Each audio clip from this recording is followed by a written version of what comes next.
Kembali lagi di Cuap-Cuap Cuan on Location di ajang Alobank Festival 2022. Gimana Sobat Cuan, pasti udah banyak ilmu ya karena kita udah 3 hari, ada 6 sesi, bayangkan ya. Dan di sesi kita kali ini adalah saham untuk investasi hari tua atau untuk investasi masa depan. Apakah memang se-related itu gitu ya, langsung aja kita ngobrol dengan narasumber nih. Apakah memang related? Artinya kalau kita mulai melakukan atau mendisiplinkan diri, ini tuh bisa membiayai masa tua kamu gitu ya. Kalau Mas Bekti yang jawab sih jangan kan masa tua, masa sekarang aja juga bisa gitu ya. Iya, dia udah financial freedom nih, semua cita-citanya emang wants to be a big stick. Nah, tapi sebenarnya untuk ke masa tua itu berarti untuk apalagi teman-teman pemula ya, kan yang penting kita kan selalu diingetin gini nih. Hari tua kita tuh kerja, kalau kerja kantoran stop berhenti pensiun 55, ada yang beruntung sampai 60 tahun. Sementara harapan hidup masyarakat Indonesia cewek cowok bisa 70 sampai 75 tahun. At least ada 10-15 tahun hidup kamu tidak dibiayai siapa-siapa, bener dong? Ya kan? Kalau kita memutus sandwich generation, stop untuk anak kamu menghidupi kamu. Berarti kita harus benar-benar financial freedom, kita harus punya tabungan yang akan nanti hari tuanya bisa menghidupi kita. Saham gimana, Mas Bekti? Menurut saya bisa. Jadi ini sebuah peluang ya, saya sendiri juga menerapkan. Jadi ketika kembali ke cerita, ke tahun 2016 saya tuh hanya masih orang biasa. Tapi jujur dari 2017 saya merit, itu cuman punya uang sekitar 65 juta. Itu saya merit loh, 65 juta. Bisa ya ternyata ya. Tapi waktu itu market luar biasa sekali, ada sahamnya ini nih, BBHI Alobank. Ini saya ucapkan terima kasih kepada Pak CT ini harusnya ya. Jadi dulu waktu itu harganya 100-an perak, saya masih beli BBHI. Dan sekarang harganya kalau sebelum right issue itu udah sampai 10 ribuan, udah berapa ratus %. Itu benar-benar saya dapat banyak dari saham BBHI. Dan di 2017 itu selama 4 bulan uang saya menjadi 3,5 miliar. Itu kisah benar nyata, angkanya ada, datanya ada.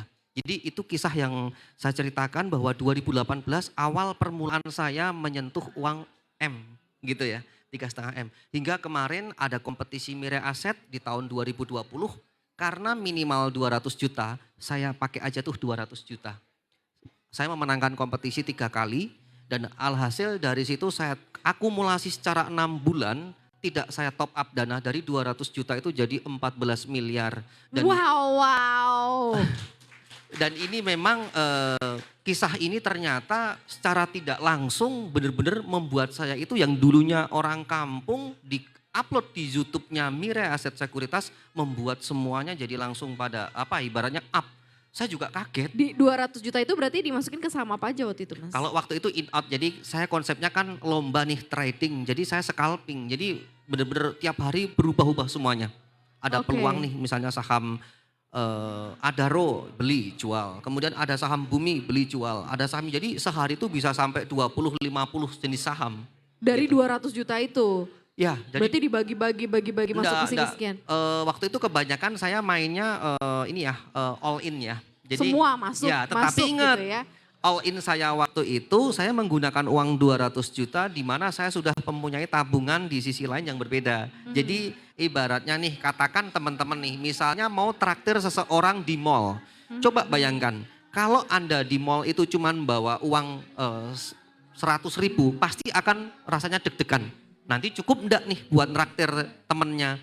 Tapi coba kalau di mall itu Anda bawa uang 10 juta dan di rumah Anda masih punya uang katakan 100 juta. Pasti Anda lebih tenang.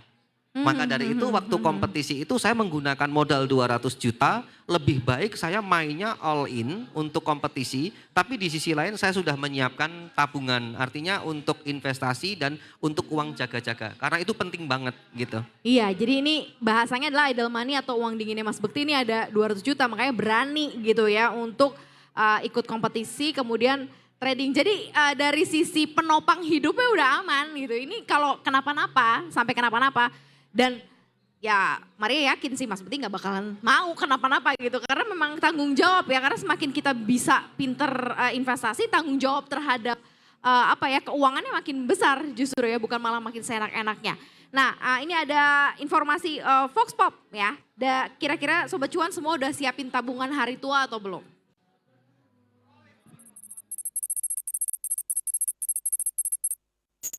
Oh punya, ada. Punya? Bisa emas, bisa properti sih. Iya, kenapa tuh? Sebagai passive income aja sih. Ya tabungan ya. Oh iya, properti juga udah pasti ya. Cocok ya. Iya. Kenapa? Ya properti pasti lebih aman, terus nilai jual kembalinya juga lebih bagus sih gitu. Ada barangnya lah gitu ya. Paling kalau aku bisa sih kayak properti gitu atau saham. Kenapa? Karena untuk biar kita mencapai financial freedom aja kali ya. Oke, tadi kalau nggak salah dengar tuh rata-rata ada beberapa ya emas, properti, larinya masih ke situ nih ya, tampaknya belum terbuka untuk ke saham. Mungkin masih ya itu masih mencari-cari. Nah, saham untuk investasi hari tuan dari Olive gimana? Oke. Jadi kalau tadi 2018 pertama tujuan aku investasi itu buat dana pendidikan karena semakin tahun bertumbuh udah pasti harus mikirin juga dana pensiun dan itu juga udah kita alokasikan gitu. Kebetulan dulu suami waktu aku 2018 juga beliau masih kerja di perusahaan kan alias pegawai. That's why kita harus siapin dong supaya istilahnya kita nanti hari tua seperti yang Mbak bilang tadi jangan sampai nyusahin anak gitu ya. Jadi kalau aku pribadi juga investasinya untuk pensiun tetap di saham sih. Tetap pilih instrumen saham karena dulu kan kalau kita sebelum mulai investasi pasti belajar dulu baik dari buku dan lain-lain. Yang aku riset dan cari tahu adalah saham itu adalah salah satu instrumen yang paling cocok kalau investasinya jangka panjang. Tapi saham memang gak untuk semua orang. Kalau misalnya ada orang yang gak cocok atau nggak suka ambil resiko di saham nggak apa-apa juga kalau mereka nggak mau berinvestasi di saham gitu. Tetapi memang banyak terbukti kok ya, maksudnya artinya banyak banget orang yang memang akhirnya hari tuanya cukup terbantu nih karena investasi Betul. Aku sahamnya. iya, tahu beberapa kayak Pak Lo Keng Hong, Pak Juliardi Sunender, mereka sekarang seorang pasif investor, terus Mas Bekti juga dari saham. Maksudnya kemungkinan itu pasti ada dan sangat besar, tinggal dari kitanya aja mau mencoba atau tidak kan. Setuju, karena kan macam-macam ya perusahaan terbuka gitu. Mungkin bisa dilihat nih bisnisnya gimana. Mungkin itu dari langkah awal ya karena untuk akan diinvest jangka panjang kira-kira 10-20 tahun lagi ini masih established gak nih perusahaan ini. Nah itu mungkin sebagai salah satu acuan. Nah kalau dari Rekom sendiri atau dari Mas Galif sendiri deh ceritanya ini kan masih muda, benar-benar masih bisa banyak pilihan dan mencoba-coba apalagi yang viral-viral kan nih sekarang ada kripto, ada NFT gitu ya. Melihat saham sendiri sebagai investasi untuk hari tua kamu ngeliatnya gimana? Kalau menurut saya pribadi ya, kalau untuk apalagi kita bicara soal saham, saya itu kan tipikal orang yang lebih senang memilih sesuatu yang risk lebih kecil daripada reward. Itu bagi saya tuh hukumnya tuh wajib gitu. Jadi saya pun kalau membeli saham, pasti saham yang resikonya tuh lebih kecil. Terutama ketika saya mau berinvestasi gitu kan. Kalau kita lihat instrumen investasi yang lainnya sepertinya saham ini yang paling menjanjikan. Selain aman, pilihannya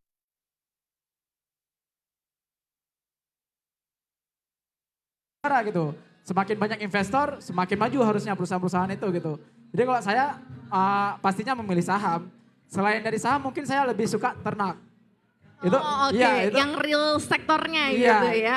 Jadi gitu kan kalau menurut saya ketika market cash, jadi kayak ya udah ada kesibukan lain gitu. Kalau untuk saham sendiri itu saya tuh lebih suka memilih ke depannya itu mungkin orang akan bicara tentang big four bank gitu ya. 4 bank terbesar gitu ya. Tapi kalau saya pribadi lebih suka ngambil bank digital sama teknologi. Karena saya yakin tuh ke depannya 5 atau 10 tahun ke depan menurut saya tuh ya teknologi itu akan lebih maju lagi pastinya. Semuanya akan lebih mudah lagi. Gampang ya kalau tracking bank digital, teknologi, gampang itu intinya ya. Nah, Mas Bekti, ya ini menanggapi investasi viral masa kini ya. Sebagai orang yang memang udah ngerasain cuannya, ngerasain dapat kemenangan banyak di saham gitu ya. Dan udah bisa hidup juga dari saham ngelihat perkembangan investasi saat ini ada kripto, ada NFT, ke depan nggak tahu deh ada apa lagi ya. Karena lama-lama kayak kepikiran nih investasi kok jadi kayak tren, kok bukan lifetime lagi gitu, bukan untuk masa panjang lagi nih. Mas Bukti ngeliatnya gimana? Penasaran gak sih? Sebenarnya kalau saya pribadi bagus-bagus aja ya, karena memang zaman itu semakin kesini semakin berkembang ya. Saya mengamati betul di saham pun juga makin kesini makin berkembang. Termasuk inovasi mobile trading, jam perdagangan dan kebijakan-kebijakannya dirubah. Nah terkait dengan adanya hal-hal yang baru ya seperti ada NFT, kemudian ada kripto, saya sebenarnya mendukung banget, bagus banget. Itu karena memberikan sebuah peluang. Cuman kalau ditanya pribadi Mas Bekti, di sana enggak gitu kan? Saya jawabnya enggak. Kenapa? Karena saya pribadi bagi saya saham sudah cukup. Saya sudah merasakan ibaratnya jatuh bangunnya di saham hingga sampai seperti ini. Saya tahu betul mengenal tentang saham. Jadi bagi saya saham cukup. Namun saya tidak menutup memberi kemungkinan silahkan bagi teman-teman yang mau ke kripto atau apa silahkan. Itu opsional gitu. Kalau sekarang investasinya Mas Bekti memang 100% di saham berarti? Iya, saya 100% di saham. Di aset real, kalau tadi kan Sobat Cuan ada yang katanya properti, ada mungkin emas gitu. Oh ada dong, ada. Ada Jadi ya. tetap ingat ya di saham itu Nah, ini tetap nih. ada resikonya. Jadi ketika kita itu sudah mendapatkan cuan, apalagi dulu bercermin pengalaman 8 tahun saya yang udah punya uang habis itu. Aku nggak mau terjadi. Aku tetap investasikan di saham yang memang saham itu berfundamental baik. Tapi di sisi lain aku harus diversifikasi. Tanah, emas itu juga penting. Walaupun mungkin pertumbuhannya tidak sesignifikan saham, namun kita harus memecah ke sektor-sektor seperti itu, gitu. Jadi tetap dilakukan ya. Tetap kalau saya pribadi ya, ya gitu. Diversifikasi portofolio, diversifikasi investasi juga dilakukan. Walaupun yang viral-viral nggak serta-merta diikutin juga gitu ya. Betul, betul. Penasaran juga enggak ya Mas ya? Enggak sih.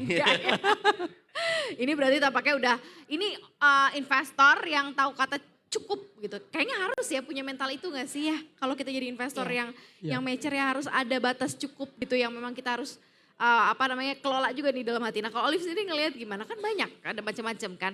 Oke. Apalagi kalau misalnya sebagai financial investment creator kan kayak aduh Semua ini- dibahas.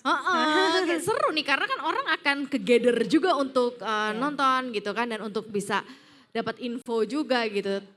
Karena aku lihat nih di Instagram kamu kan juga bahas soal kripto gitu iya, ada ya. iya. Itu dijalanin juga atau Oke. gimana nih? Kalau kripto dijalanin tapi startnya itu baru 2021. Jadi karena aku juga di kripto masih sangat pemula, that's why yang aku bahas juga nggak dalam-dalam karena ada orang yang lebih tahu lah dibanding aku. Karena aku juga masih belajar. Tapi aku di kripto juga invest dan porsinya tentu gak sebesar saham. Karena balik lagi kalau Mas Bekti udah yakin banget sama saham, kita kan kalau apa yang kita udah lebih yakin pasti kita lebih percaya di aset tersebut ya gitu. Tapi kalau aku pribadi terbuka dengan segala inovasi jadi ya aku mau tahu. Cuma balik lagi karena ini belajar, anggap aja ini ada ongkos belajar ya. Ketika misalnya sebenarnya kemarin aku kripto udah cuan tapi aku nggak taking profit dan sekarang turun, ya itu harus dihadapi gitu. Karena itu bagian dari keputusan sendiri kan. Nggak usah juga kita jadi marah-marah atau seperti apa. Karena memang keputusan kita nggak mau taking profit, ketika dibawa turun ya udah hadapin gitu.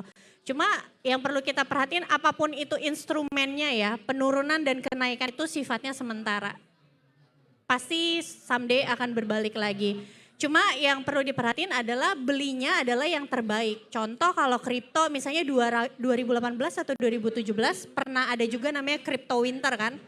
Cek aja, nggak semua koin nanti bisa balik ke titik semulanya. Tapi pilih mana koin yang pernah bertahan ketika crypto winter, itulah yang kalian pilih. Sama juga seperti saham. Mungkin sekarang kayak kalian contoh misalnya ada yang invest di saham perusahaan luar. Atau di sini, ya udah pilih saham yang memang sudah terbukti bisa bertahan di tengah krisis. Ketika dia sudah terbukti, history repeat itself kan. Ya walaupun tetap aja ada 1-2 yang bisa hilang dari blue chips. Tapi kalau kita pilih 10 saham aja, yang 2 gagal, 8 bener tetap cuan kok. Benar ya. Ada story-nya bisa di tracking ya kan. Nggak abu-abu, bisa di tracking, bisa dilihat juga. Kira-kira akan seperti apa baru dari situ jadi salah satu poin keputusan juga ya. Jadi ini arahan juga untuk Sobat Cuan juga. Nah kita akan sambung lagi nih Sobat Cuan, kita akan ngobrol lagi. Kita akan ngobrol-ngobrol juga bareng dengan Sobat Cuan ya. Usai jeda tetap di Cuap-Cuap Cuan on location di ajang Alobank Festival 2022.